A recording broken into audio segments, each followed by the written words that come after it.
Good morning and welcome to this Thursday, March 21st, 10:30 a.m. Joint decision-making.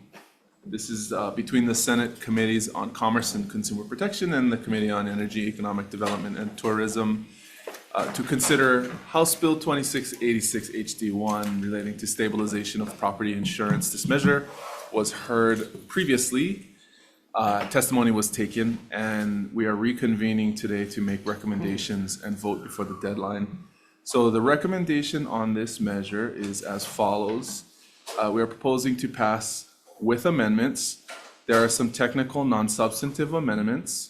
We will also adopt the proposed amendments from the Department of Taxation that are enumerated in their testimony. We will adopt the Insurance Commissioner amendments, also enumerated in their testimony, which essentially align the language on post-catastrophe rates with the Senate measure, which was discussed when we heard it, the Senate measure. We will adopt the amendments proposed by State Farm, which allow insurers to apply excess funds to offset future assessments rather than to require insurers to provide pro rata credits.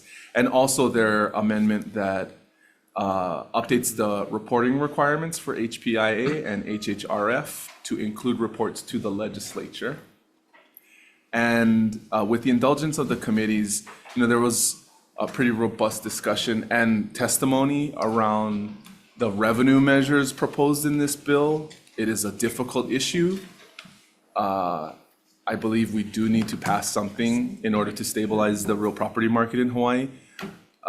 Revenue is a difficult conversation. So I am proposing that we add a new Part 3 to include among the proposed revenue generation members to proposals to fund this measure, an increase in the insurance premium tax within the other lines category from its current rate of 4.265% to 4.275%. As noted in the hearing, the numbers are still being determined, and so the specific amounts that will be allocated from the different revenue streams in order to fund out the programs are still to be determined, and will likely be taken up if this measure is heard by the Ways and Means Committee. And finally, we'll add in the committee report, we'll note the new definitions of condominium on pages 20 and 21, impose new requirements of insurability and remediation plans and timetables on all condominium properties without defining the insurance benefits such properties would gain through the review process. We also have changes in the preamble to make it crystal clear that participation of condominium associations in this HPIA program is contingent on the repair and maintenance items that really need to be done in the overall market in order to get a handle on the situation. So those are the recommendations. Members, any discussion? Vice Chair. Thank you very much for the continued discussions on this topic. I do want to note that, as we discussed during the prior hearing, there also seems to be a need for the insurance division to have more oversight over some of the determinations of insurability at the real property insurance level. So we would be very interested in continuing to work with you and the insurance commissioner to ensure that, especially for condo properties, people learn why they are being determined to be uninsurable so that they can take corrective action. So thank you very much. Thank you for that. Any other discussion? Yeah, Chair. Senator Richards. Yeah, thank you. I appreciate all the effort and work's been into this. And because it's a little bit of a work in progress, trying to get these things moved forward, I was going to support it with reservations, but the intent is to get this and keep that. So I'm actually going to give a full support because the direction is right. And I appreciate what we're trying to do is craft this thing because we've got an insurance problem. I think this is the right direction, so I will be fully supporting it. Thank you. Members, any other discussion? Okay, seeing none. Sorry. Oh, Senator Wakai. Sorry, I just came in a little bit late. Are we still tapping the conveyance tax as one of the mechanisms for revenue here? Yes.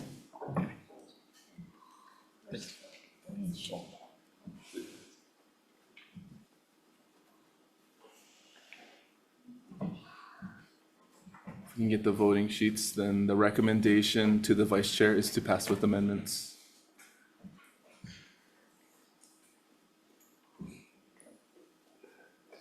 Thank Okay, you. chair votes aye.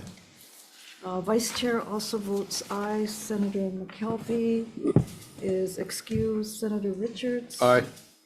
Senator Awa, he is also excused. Your recommendation is adopted. Thank you very much. Committee on Energy, Economic Development, Tourism, passing with amendments. Vice Chair for the vote, Chair goes aye. I vote with reservations. Senator Fukunaga. Aye. Senator Kim. Reservations. Senator Favela. Reservations. Chair, your recommendation is adopted. Thank you. Thank you very much. We are adjourned.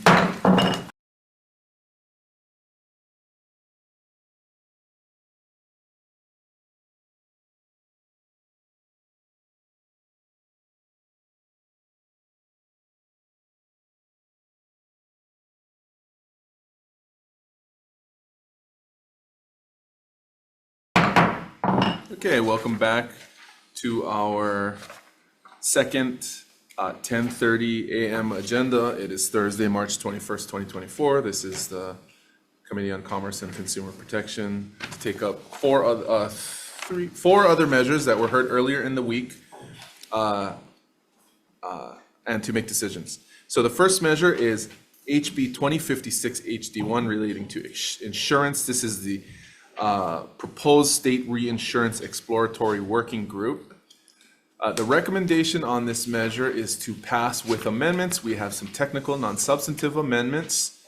We will be adding an additional member to the working group to be appointed by the Speaker of the House, another member of the working group to be appointed by the Senate President, and several amendments to the preamble and the substance of the bill, and I will yield to Senator Richards for those amendments.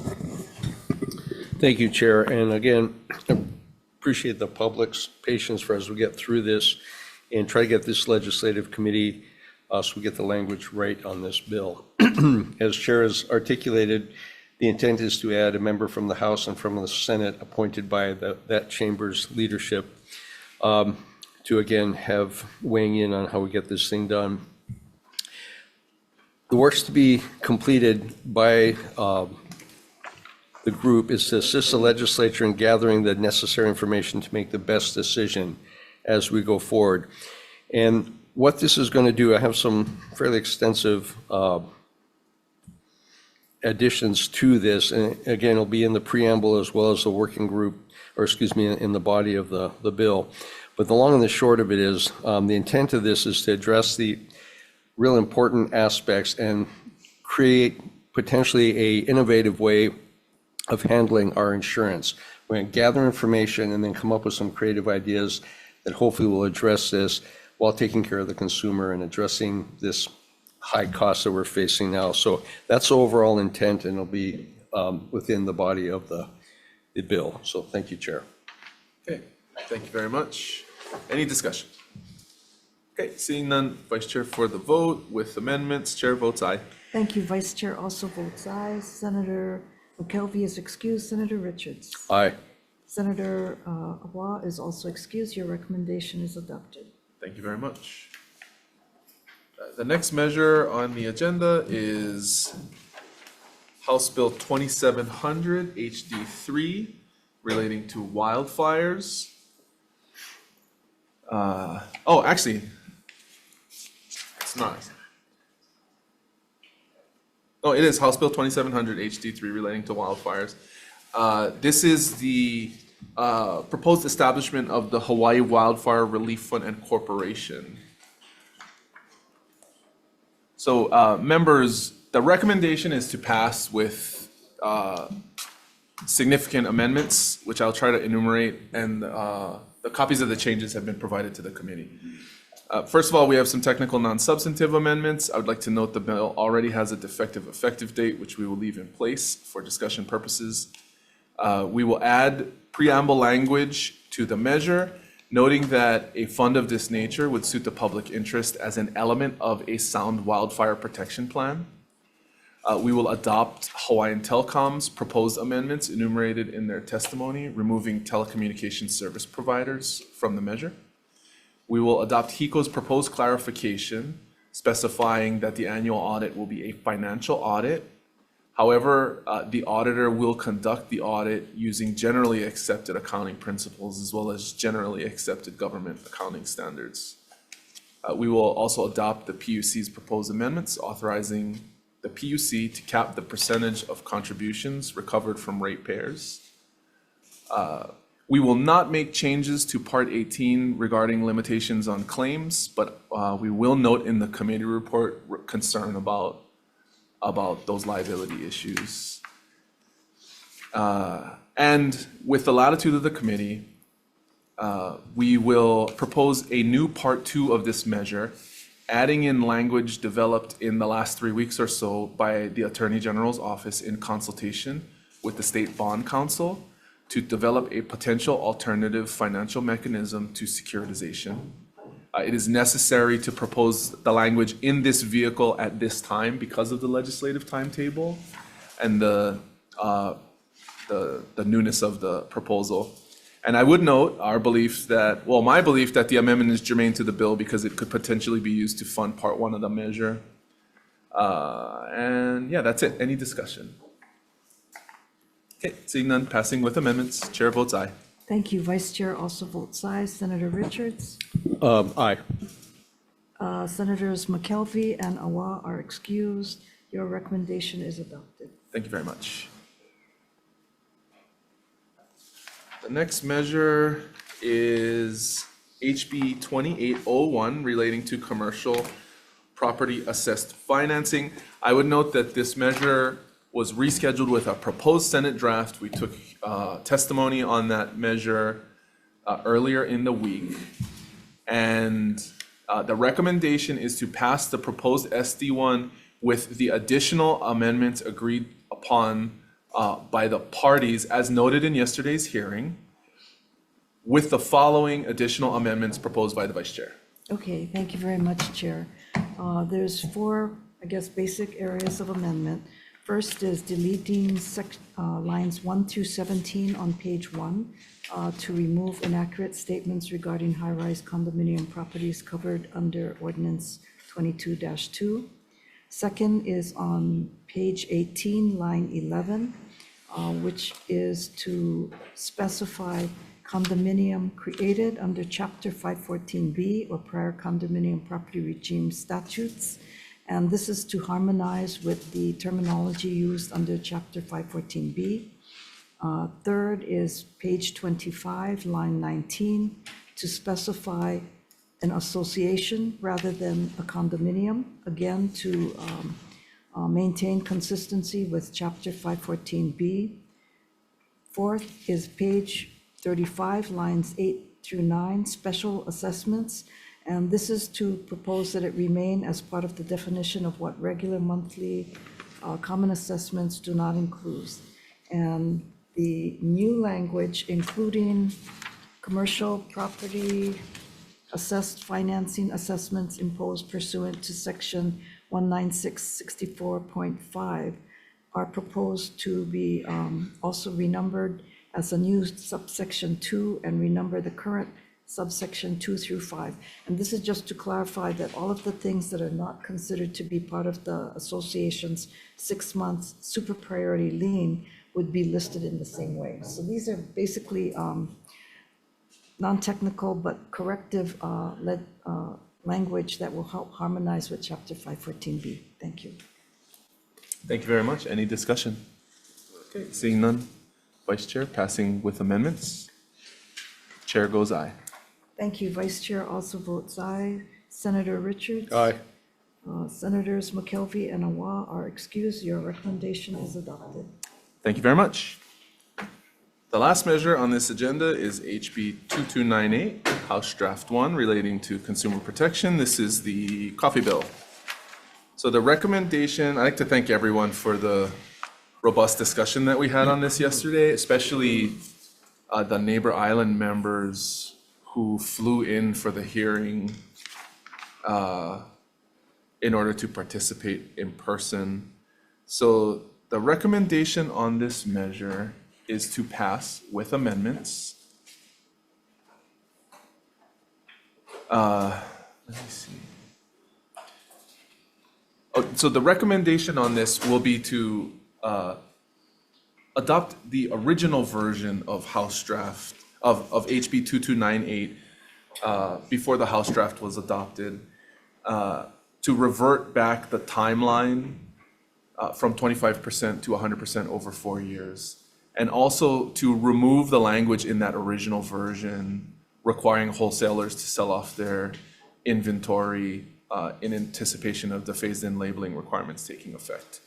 I'd like to note that there is a effective date on this, and I think it is very important that we keep the conversation moving. Any discussion? Chair. Senator Richards.